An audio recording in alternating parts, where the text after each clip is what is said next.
Every month, I have an open Q&A from my patrons over on Patreon. And one of the things they asked last month was about the connection between technology and cloth and fashion when writing fantasy. Now, there's a lot of things to take into consider here, but what's most important to remember is that fabric production is technology.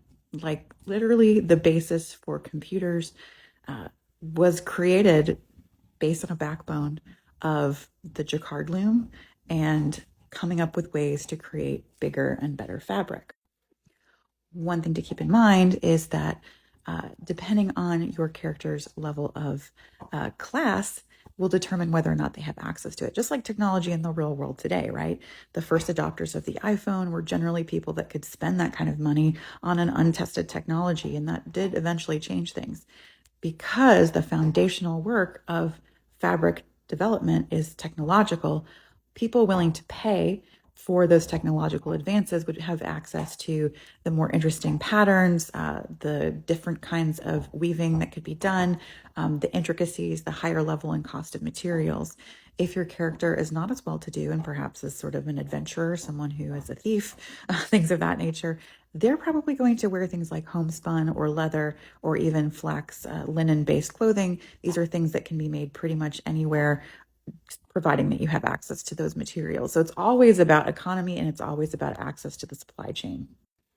What I think is most interesting is when you see in our own history, the advent of spring steel literally changes the silhouette of the way people wear clothing. So the wasp waist that we're familiar with, these, very, very shapely corsets versus the more comfortable stays that were common for centuries beforehand, really was a kind of reverse influence on that technology because we were able to incorporate it in clothes. But again, even though it was in some cases pretty uncomfortable and it's kind of shocking to see this very feminized form, there's a delay, right? People who can't afford that are not going to be able to dress like that immediately.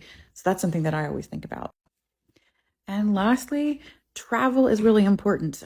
If you're in a fancy novel, most of the time somebody somewhere is traveling.